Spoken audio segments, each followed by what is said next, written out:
what is Antifa if not people who really want the state to just go kill right-wing people, kill or mass re-educate, like whatever it is, like to do that kind of violence? And what is the people calling for civil war or whatever, other than people who are like calling for the state to go just kill leftists or incarcerate them or whatever? Yeah, right. Like what is it other than that? The death of God is about the drying up of a horizon of meaning and of a whole form of human life. Where do we stand in the illusion it makes? What kind of space are we invited into? The material relations between people become social relations between things. When we look at toasters, corn, and TVs, we don't see still, to a large extent, live in the interregnum between worlds, if you will, or between paradigms. Not many people in the history of the world have faced that. Diet Soap is a Sublation Media podcast. All right. Sit up a little bit, comrade. Your head's real low in this frame. It's I, Douglas Lane. Yes. I am the host of the Diet Soap podcast. I'm the author of the book Bash Revolution. It's a novel that came out in 2018. It's prescient. You should read it. I'm the head of Sublation Media, and with me today is Comrade Wyatt. Comrade Wyatt is a leftist who then left the left, became a rightist, and is now on his way back into the fold of being a socialist again and an editor at Sublation Magazine. Comrade reached out to me after the brutal murder of Charlie Kirk and said he wanted to talk about, Charlie Kirk and also the violence from or on the left. I think so more political violence more broadly, just recently. Yeah. Political violence. That's better. That's less inflammatory. So comrade, do you want to introduce yourself or? I mean, yeah. I love calling you comrade. I'm just like automatically. I'm Wyatt. I'm back on Diet Soap. I believe that's a sufficient introduction now that I've been on twice. I still need to keep doing the same one for 3 times. Yeah. So I have experience with conservative world. So let's just put it that way. So I think, getting into this I'm probably a more qualified person. Yeah, you're an insider. I'm watching the reactions to the murder of Charlie Kirk. At the moment, the last I checked, now I just got up, it's 5 a.m. here. The killer is still at large. They have not apprehended anyone. Yeah. And nonetheless, despite the fact that we don't know who killed him, the reaction from the right is that it was an attack from the left, from radical leftists, that coexistence between the right and the left is no longer possible. It is time for a civil war. And that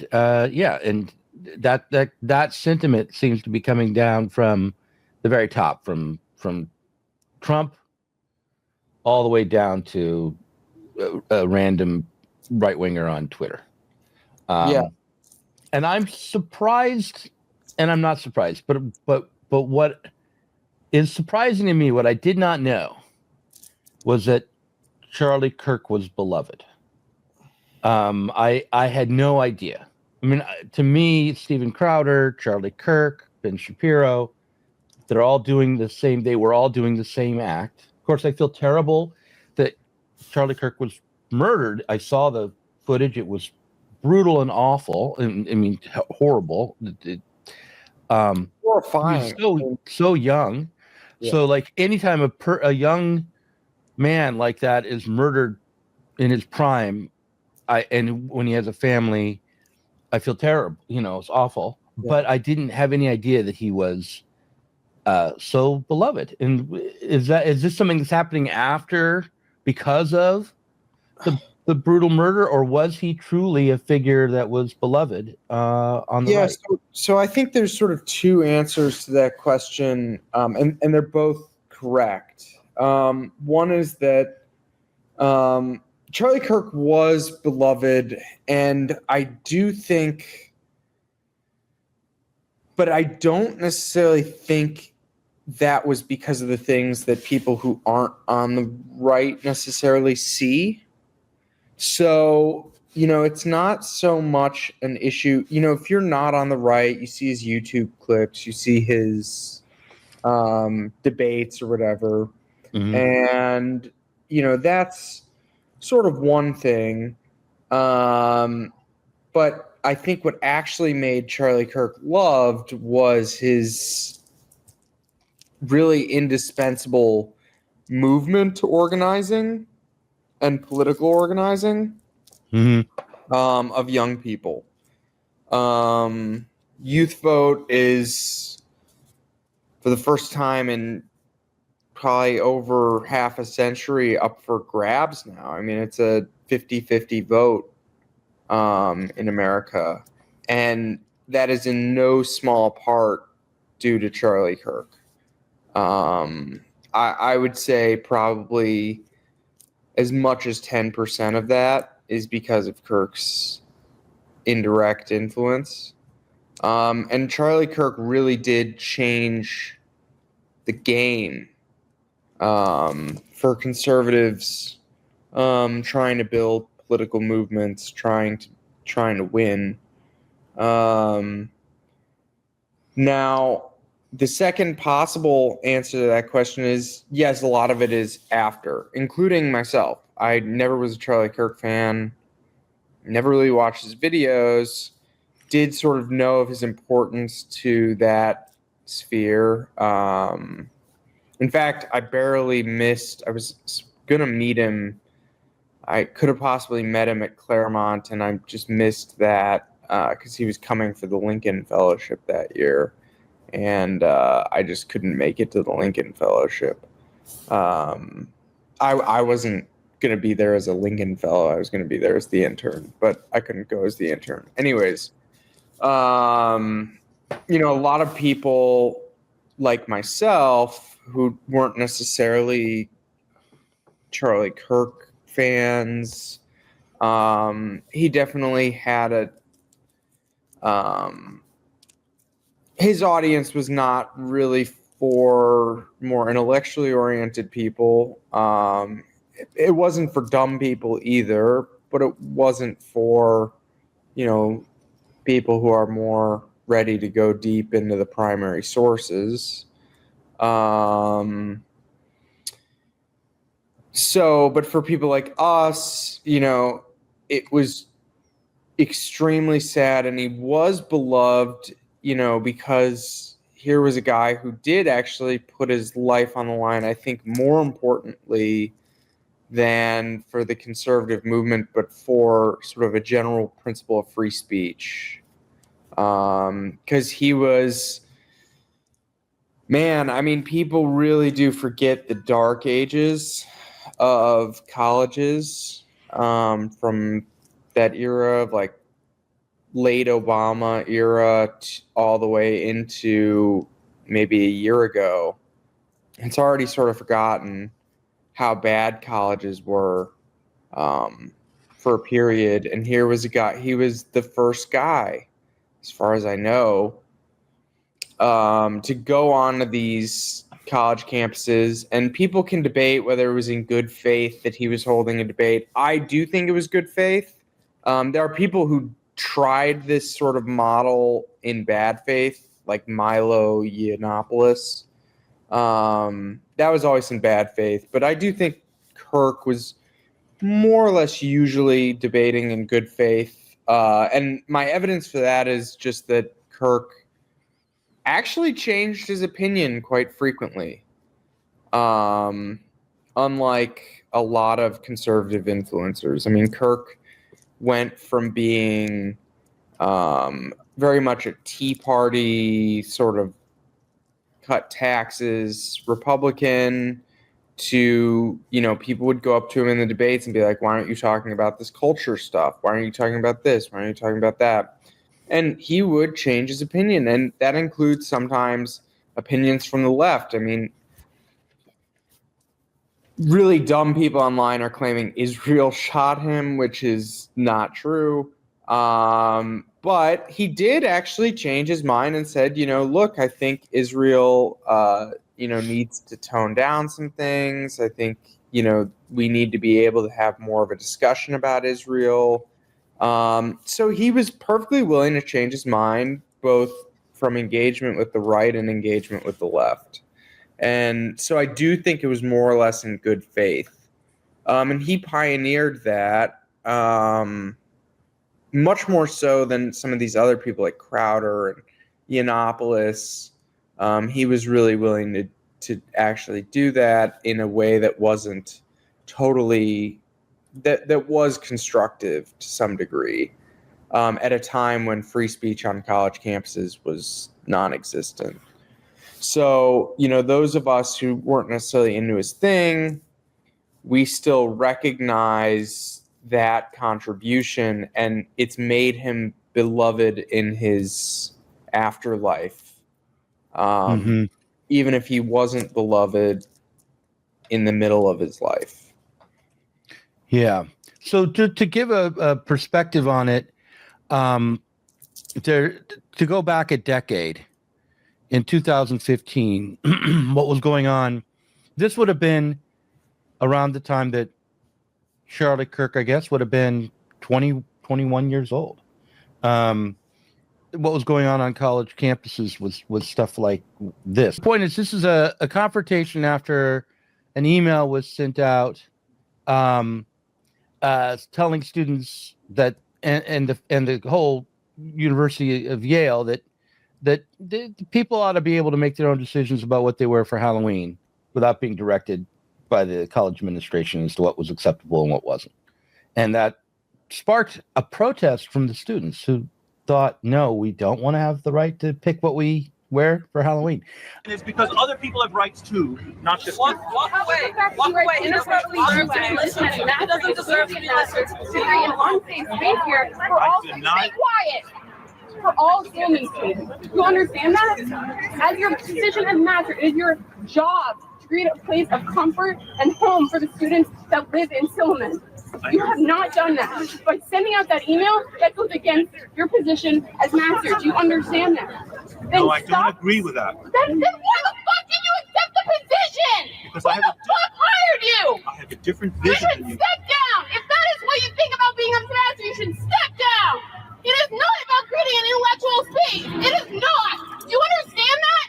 It's about creating a home here. You are not doing that. You're supposed to be our advocate. You should be at the event last night when you hear a Franco say that she doesn't know how to create a safe space for her freshmen in Stillman. How do you explain that? These freshmen come here, they think this is what Yale is? Do you hear that? They're going to leave. They're going to transfer because you are a poor steward of the community. You should not sleep at night. We're out. We out. You are disgusting.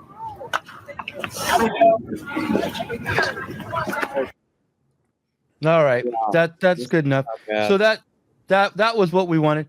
So that was the context in which Charlie Kirk was arriving into American college campuses. Right, but he didn't go to an Ivy League school, did he? Or he didn't go to college. That was kind of his whole thing. Okay. Yeah, I think he actually did spend like one semester and dropped out of some Midwest private institution. But yeah, I mean, for the most part, I think he never went to college. That was in fact like a whole point of pride was having not gone to college, Which, considering he's the one with the private jet, and I didn't have a private jet, I can't judge that decision. Well, you can. You can say you made a mistake. You shouldn't have gone to college. I shouldn't have gone to college. Yeah, exactly. Right. But okay. So everyone is. I know, and the worst part is now I can't stop going to college. Well, you can. Okay, you can. You don't have to, but I'm glad that you are still getting your education. Here's the main point is right now, Charlie Kirk is being held up as an icon, a representative, an advocate for free speech, free inquiry, free debate, and in politics and civil debate. I have only seen a few clips of him. I've seen more of like Steven Crowder and Ben Shapiro, and from my point of view, Ben Shapiro was also one of these young Republicans who came up as a young person, and I think he did. And I don't know how successful he was at organizing the youth, but he himself was a youth. He wasn't very successful, and part of it is like Ben Shapiro's got kind of an unlikable personality. He's just very annoying and confrontational, and like he just comes off as rude. So does Steven Crowder, for the record, I think. Mm-hmm. Whereas Charlie Kirk came across as articulate, warm, kind, even if he was harsh occasionally with what he said, he didn't come across as rude. He sort of came across as a fairly normal guy, pretty articulate. And the other thing I do want to emphasize here is, that organizing component. So, he didn't just go to these college campuses, but he set up Turning Point USA, which became this massive organization at, half the college campuses around the country, that was doing, it was essentially a club on campus for a bunch of different campuses everywhere, Right. So around the time right after this, in 2016 and 2017, as Charlie Kirk was getting started, Jordan Peterson was arriving on the scene and having confrontations on college campuses as well, and he went viral and became a star, an internet celebrity, and then I still have no idea why. It's because of video footage like that. Yeah, I'm just saying, like Jordan Peterson specifically. Just again comparing and contrasting with Charlie Kirk, Peterson sort of has this faux esoteric style to his stuff. Where he'll just be like sort of long meandering about like Jung or Kant or something.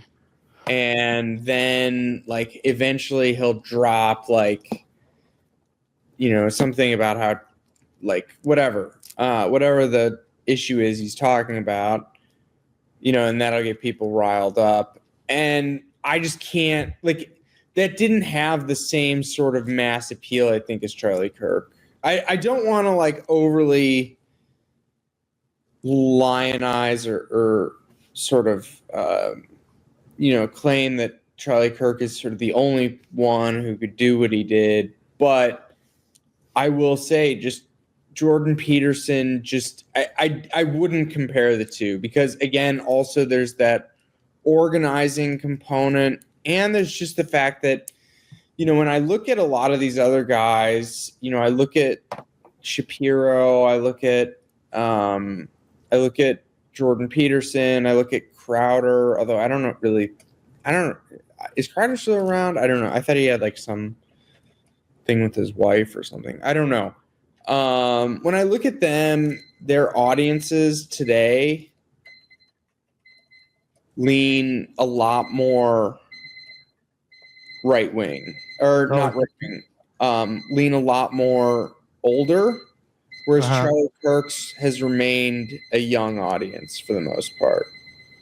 All right. So the other thing that comes to mind is 2017 at Berkeley when Milo Yiannopoulos appeared and faced Black Bloc, Antifa protesters. DePaul. It happened at DePaul as well. Same year, I think. Yeah. Right. And there were people set fires. There were people who were attacked in the crowd. People were trying to go see him were attacked. The people threw rocks at the police. It was a riot. And I just want to kind of point out that at that time, I was doing my version of internet media stuff, and we published Kill All Normies at Zero Books, and we also, I think it was around that time that I encouraged Ben Burgess to write Give Them an Argument, because there was a sense that I had that the left was losing its way, couldn't engage in civil debate, and was not thinking. It was having some sort of overreaction to Trump, and was setting itself up to no longer have the moral high ground, because many people on the left were so certain that they had the moral high ground that they were entering into the public arena and behaving badly, like that kid at Yale. Yeah. And so that has been part of what at the Diet Soap, the podcast, Zero Books, and now Sublation Media is about, which is about we're going to engage openly as from the left and regarding the left. So if there's something that Charlie Kirk represents, is that same attitude, only he's wanting to demonstrate how limited the mentality is, the discourse is on left-wing college campuses and amongst the left in general, right? That's part of the rhetorical. I would say that's true. Yeah, and also creating a a way to be right wing on these campuses, a way to be avowedly conservative on these campuses, which may not have existed. And that was sort of like what Turning Point did. Was it created a way to be, a way to have an organization on campus, a way to have, materials. Because, keep in mind, college Republicans, the way college Republican chapters are set up, sometimes you get sort of literature, but for the most part, they're not intellectual organizations. And he realized that you needed to address these things intellectually if you wanted to have the moral high ground. And that's sort of, I think, where Turning Point USA differs. I mean, I will not say that Turning Point USA was some grand philosophical mission. I don't believe that to be true. What I do believe, however, though, is that, it's sort of what it would do is it would set people up with, a sort of basic set of literature, a sort of basic way of approaching debate, and then, let people tear you down, but have that sort of sense of, you should call it moral superiority. I don't mean that in a bad way, that you're the one who's actually engaging in sort of a debate. And, with varying levels of success, but I would say overall it was an extremely successful, wildly successful project. The amount of young people who were brought into those Turning Point USA clubs at campuses is pretty remarkable, and it's pretty remarkable that a 18-year-old guy set up the whole thing. Right. Oh. Yeah. He was in 2011 he was 17 and he was reaching out to major right-wing thinkers and online and getting started. The from the left's perspective though, around that time, Charlie Kirk was seen to be more right-wing maybe than and basically the allegations were that he was actually some sort of alt-right racist. That's what I would hear about Charlie Kirk. And there was some video footage from one of his Turning Point conferences in hotel rooms of people saying the N-word or something like that leaked. There was a sense that Charlie Kirk was on the extreme right, that percolated through my algorithm back in 2017, 18, 19, something around that time. And the other sense that people have now on the left is, I saw it right before I brought you on, Wyatt, was that he was essentially a low life. He was compared to the old 90s Rush Limbaugh. That someone pointed out that after Rush Limbaugh died, no one really talked about him anymore because he had never really contributed anything but a bunch of hot air to American political discourse.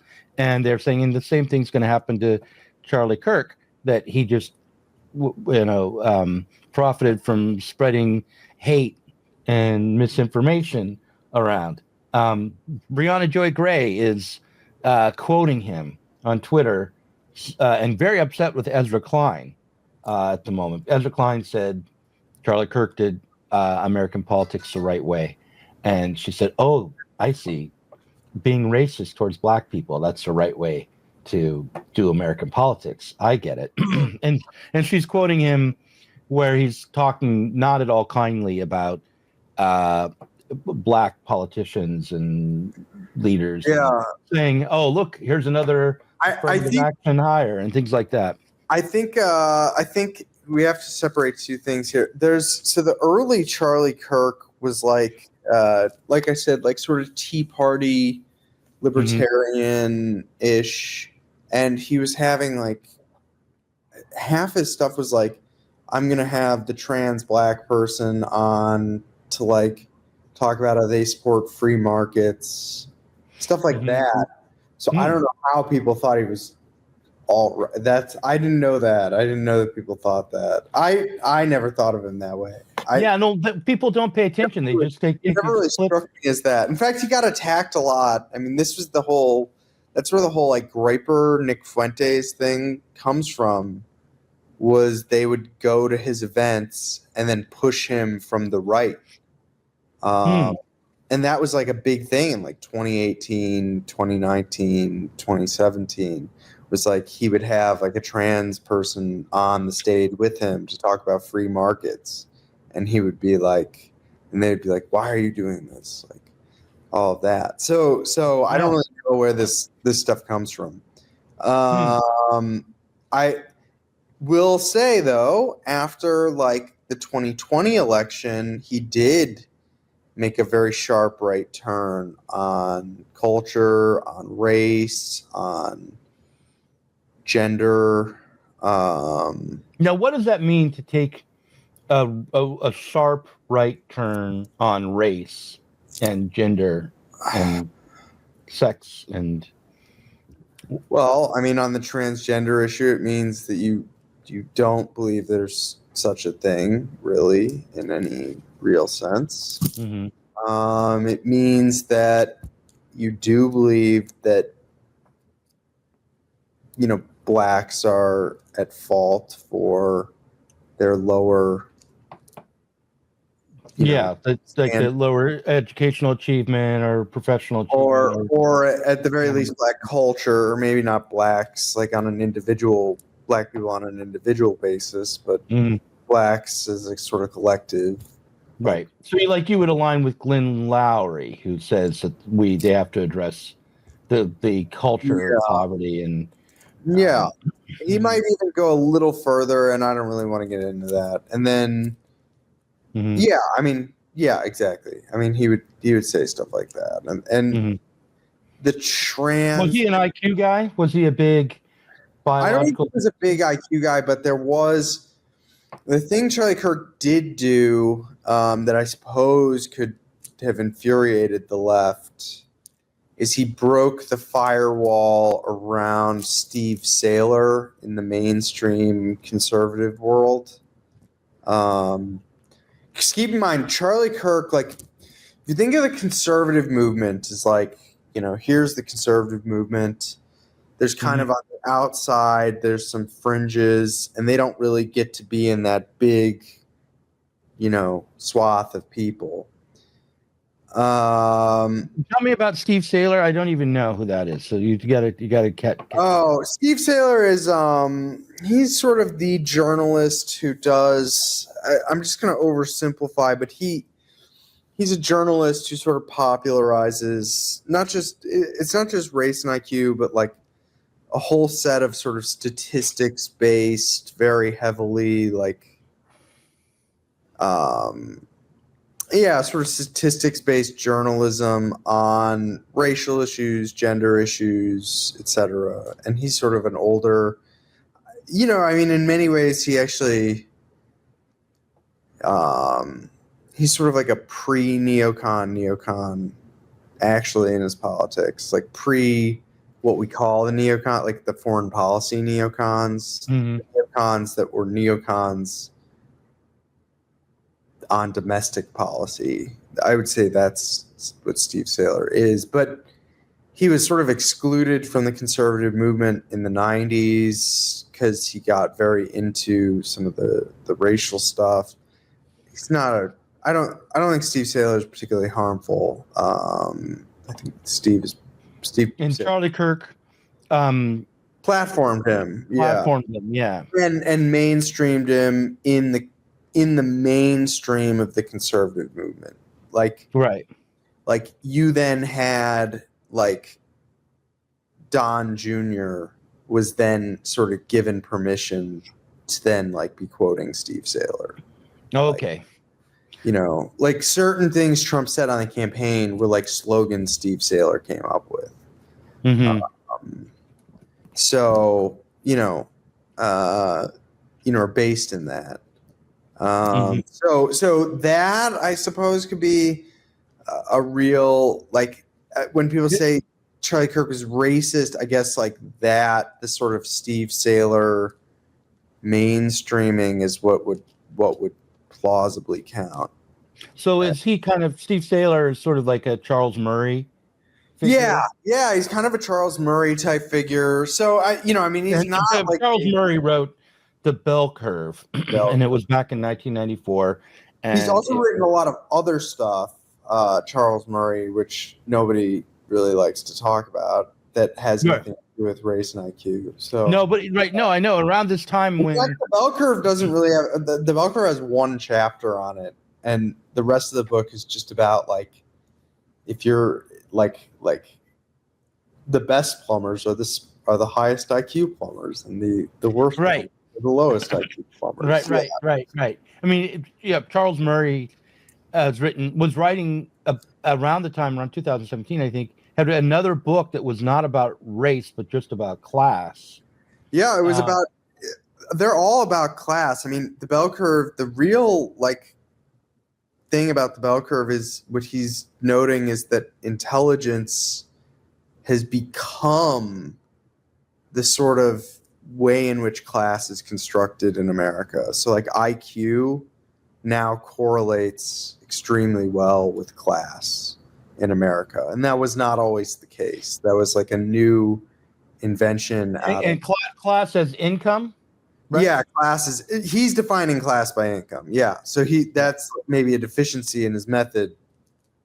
But that is like, he's saying like, that's the actual method of the Bell Curve, which if you think about it, it's kind of interesting because the leftist the people who are so enraged by the race and IQ chapter are sort of affirming in an odd sense what he's saying, because they're saying that intelligence is the only thing that matters, whereas he's saying this is actually a bad thing to have like an intellectual Brahmin caste, right, that rules over everybody else. right. So it's a little bit complicated. And would Charlie Kirk have that same critique as? Yeah.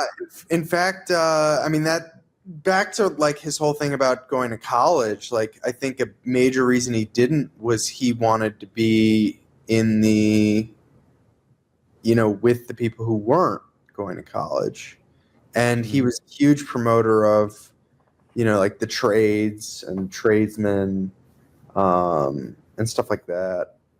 In fact, actually, if anyone wants a really good interview with Charlie Kirk, the best one, in my opinion, and probably the most interesting one in the context of realignment in the past year, was his fairly recent one with Gavin Newsom on Gavin Newsom's podcast. You can look it up. It's called This Is Gavin Newsom. I actually recommend this podcast to a lot of people, because if you're interested in realignment, this is the podcast, because he just has on conservative figure after conservative figure after conservative figure, and then he'll have on like a liberal figure who's trying to work on the same issues that the conservative figures are talking about.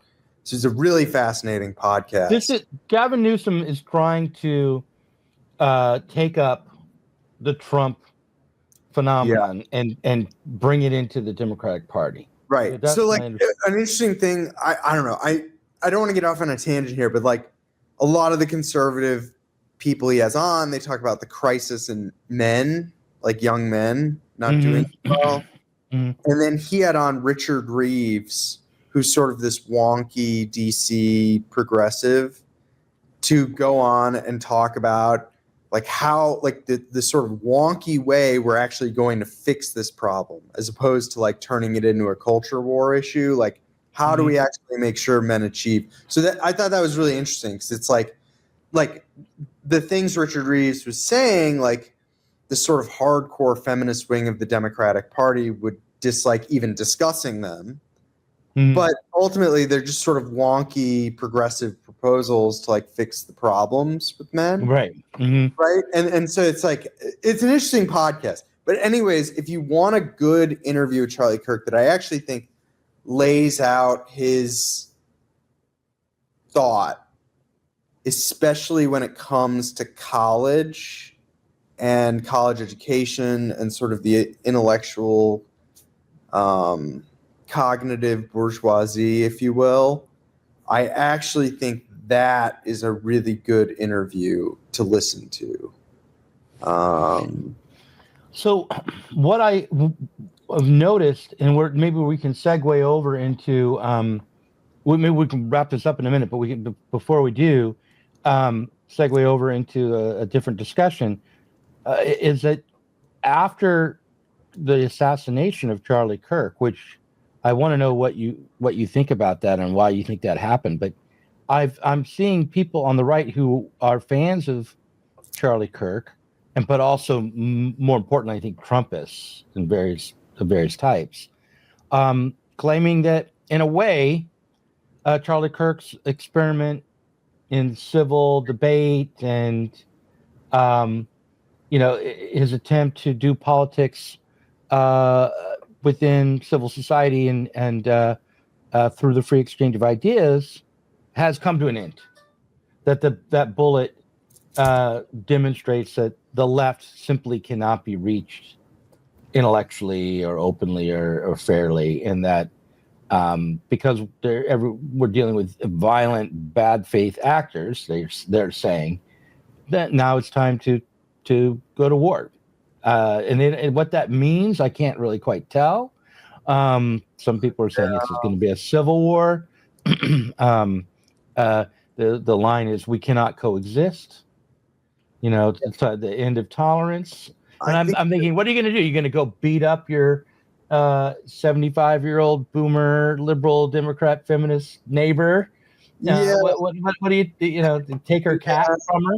Well, What it's are you interesting you say 75-year-old liberal boomer feminist neighbor because, 10 years ago, you probably would have said 17-year-old boom, Oh, I know, right? That is exactly. like, yeah. Now it's the opposite around. Anyways, yeah, I think, I've been talking a lot about this, about rightoid slop, because it's getting really on my nerves.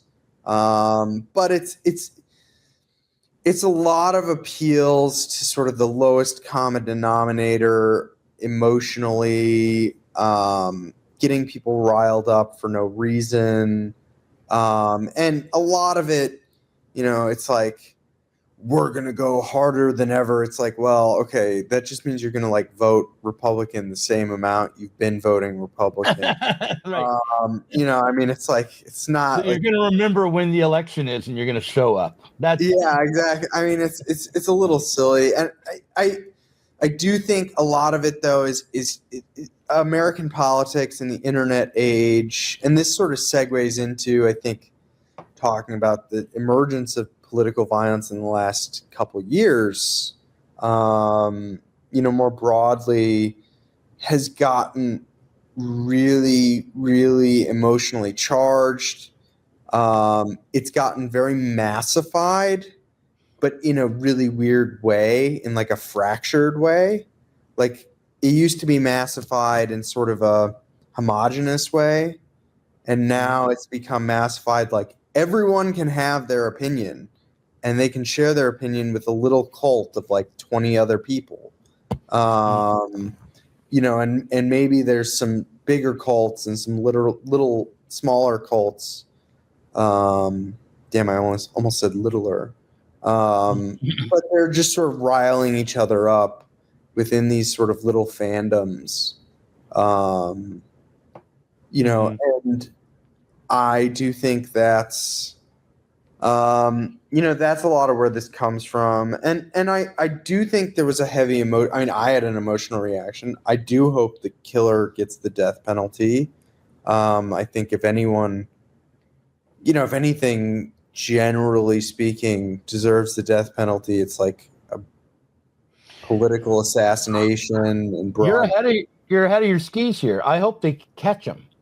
Yeah, right. Exactly. I've had a lot of conversation. I do think the law enforcement has been really, really. I gotta say, I didn't realize they were this bad at their jobs. Because look, like a frog can't hop on a college campus without somebody knowing about it these days. So I'm not entirely sure how they, just now are finding the killer. They haven't found. Well, no, but they found the video, so that they're trying to run the video Right, they found footage of a guy in sunglasses. Yeah. That's all I've seen that they've. No, they've gotten a little more now. It's kind of up. They're kind of posting more footage now, but it's been bad. I didn't realize they were this bad at their jobs. There's a whole other story here about the way the news media and the state cooperate to create narratives. Yes. And there is a way in which these things are paced out. And there's also a whole other story in that, this will be used, unfortunately, to expand the surveillance state. Yeah. And to, crack down on civil society. Yeah. Organizing, things like that. It sounded like, that was one thing. Like, I think it was Rufo who said, like, we need to infiltrate all of these organizations and bring these people to justice. And Jeff Schellenberg at Compact said, a year ago they were calling for a new church committee, and now they're calling for a new COINTELPRO. No, it's scary because, and this is what happens with. This is my problem with the right. I mean, this and a million other things, is I do think there is a genuinely repressive attitude on the right. And I'm not someone who's willing to deny, like, okay, all right. There are trans people. Oh, okay. I didn't think you'd go there. Are fine. I have friends who are in that category, just trans people. But then there is like a dangerous trans ideology that is not just trans people, but the right equates the two things. It's almost like trans power, like how there's Hutu power or black power or white power or whatever it is. Like there is like a radical trans ideology that's sort of emerged in the past couple of years. I would not be surprised if the shooter comes out of that. We've seen a couple shooters come out of that. I'm not saying the shooter's trans. I'm saying, though, they make him out of that sort of ideological milieu around sort of that sort of trans power. Usually it's inflected with some sort of Antifa ideology as well, but it's a really twisted sort of version of it. But the right equates that ideology with just trans people. It's sort of like equating like ISIS with Muslim people, right? Muslim people are not in ISIS, like they're just not, right? Like it's a dangerous thing the right plays with these sort of games. And I've seen a lot. I mean, that's actually probably the number one thing I've seen is the whole we need to crack down on trans people because they caused this. And just from it looks like tentatively, and I'm not going to name the name because I don't want to get sued if it's not the person, but it does look like there isn't a name associated with the shooter now, with the person that the FBI is saying is most likely or they're really trying to find. And it looks like he comes out of that trans power milieu. I don't know if he's they are non-binary or whatever it is, or trans. It looks like they have they kind of swing both ways. I don't know exactly what the term is. But they're in some sort of like trans gun club or hang around them, and they posted a SoundCloud song called like Charlie Kirk Dead at 31 or something like that. This is, again, I'm not saying this is the person, but it did look like there's a person that is now associated with the images the FBI has been putting up. And it looks like they did come out of that. So I've seen a lot of calls from the right that are like, now we need to get rid of trans people and all of this sort of thing. Yeah, I mean, the inner conspiracy theorist, and my inner conspiracy theorist is saying, don't believe the hype on any of this.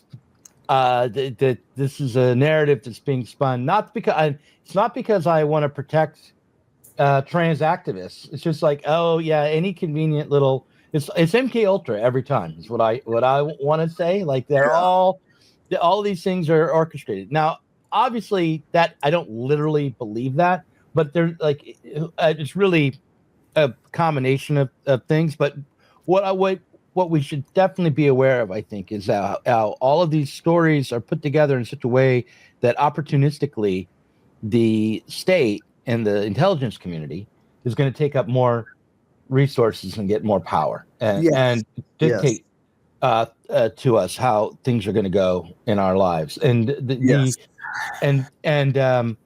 so being afraid of an event like this only helps whoever is in control of the administrative state and the intelligence communities gain more power.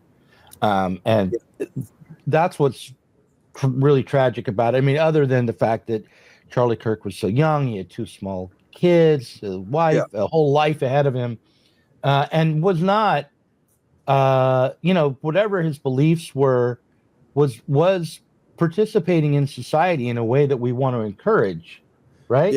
Yeah. And that's what Ezra Klein meant when he said he did politics. And the right also, way. I will just say, if you're a leftist, if you wanted a model for how to build a left, Charlie Kirk was out there funding those Turning Point USA clubs. Right. Like he was using he was using his online presence to build clubs on college campuses across the country. But those clubs ultimately were mostly all set up about funneling votes and money into 100%. What I am saying though is he was a very highly successful political operative in the 21st century. He knew how to use 21st century methods to build something in the real. Right. Yeah, if you're like a social democrat DSA type, maybe take a look at Charlie Kirk about how to win back the youth You have vote. to be a lot less annoying than most DSA people to do that. But or annoying in a different way, more like Steven Crowder and less like Breonna Joy Gray. Here's what I will just say to that though. I mean, I 100% agree. In fact, I made that point exactly. I mean, I said, look, this is going to be used to build the repressive arms of the state. Nevertheless, I do think we are entering into, or maybe we really have entered into a time where we have these. They're not really, again, this is part of what the right fails to see, is these aren't really left-right. I'm not saying they're like beyond left and right ideologies. They're just sort of like these weird niche subcultural cults. So, there's like the trans power one. There's weirder ones. Like I know there's that like weird Order of 9 angles, which I guess you could say is right wing. And yeah, I mean, I guess they have some sort of vague Nazi, but they're like Satanists and all of this, and like, and they've committed a couple of pretty heinous attacks and crimes. And this has been documented, and they've been involved in school shootings and all of that, and so there's that, and there's other weirder ones. There's like Zizians, which are like some sort of, I think they're like a vegan, like transhumanist, or like, I don't know if they're pro-transhumanism or anti-transhumanism. Like, and they've committed some pretty heinous crimes from what I can tell as well.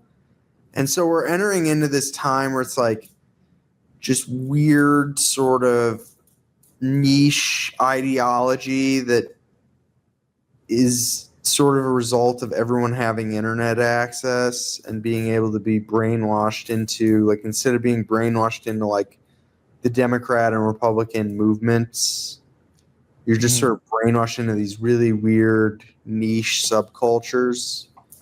And that violence, again, we have to wait for the shooter to be apprehended. If he gets apprehended, he or she, they, whatever. I don't really know why I'm respecting the shooter's pronouns right now, to be totally honest with you. We don't even know, we don't know anything about the shooter, really, right? Yeah. For all I know, all I do know is it's a jagoff. But anyways, but my guess is it comes out of one of these weird, maybe they have some sort of vague ties to avowed rightism or avowed leftism, but they're just weird and they're becoming more common. And I can't help but think part of this is just due to total narrative collapse on the part of the mainstream media in America. You can end up pretty easily. People can end up in these sort of niche subcultures because, you can't trust anything. So, and you're depressed all the time. I mean, it's usually weird people. I mean, it's usually pretty fucked up people, depending on how fucked up the subculture is. But we are entering into that. It is not, though. I mean, one thing I heard, I know you talked about the people on the right comparing it to, they're saying, they want a civil war, they want all this over this. One thing I have heard from slightly more serious sort of rightoids is, comparisons to, the years of lead in Italy. This is not like the years of lead in Italy, though. I mean, the years of lead in Italy, those were guys with, coherent ideologies, at least. There was sort of a broader context of the Cold War. There were CIA operations going on one side and KGB operations going on the other side. This is nothing like that. This is a lot of just individual actors or weird little cults, acting based on sort of very niche ideas. And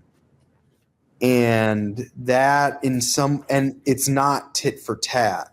It's just a lot of different people doing violence. I would just point out that during the years of lead, there was also at the same time Operation Gladio going on. Yeah, I mentioned there's CIA, there's CIA operations. There's a context. That violence was horrible, still was unjustified, but there's a context to that, and there's a lot of that was tit for tat violence. There were clear organizations. They were based on sort of traditional ideologies of right and left. One can go on, but with this, it's nothing like that. But I've seen a lot of rightoids make that comparison, just but that's pretty, considering who Charlie Kirk was. Yeah. The idea that you want to see the years of lead, which leads to more authoritarian forms of social control. It's not good. Yeah. I mean, to be fair, I think some of the people comparing it are just comparing it. They're not saying... They're not advocating for it. Yeah, a lot of them that I've seen have been well, it's not the Civil War, or we shouldn't say that. It's not, but it may be a years of lead type situation. But it's still, it's nothing like that. I mean, it's not like that. It's actually a very different thing. The violence isn't at the same scale either. I mean, there was a lot more violence in Italy at that time. Let's talk about that in the second half. So I'm going to end the recording and send you a second link. So this will be the first half, and thank you very much, Wyatt. Yeah. And people who want to see more should come over to the Patreon to see more.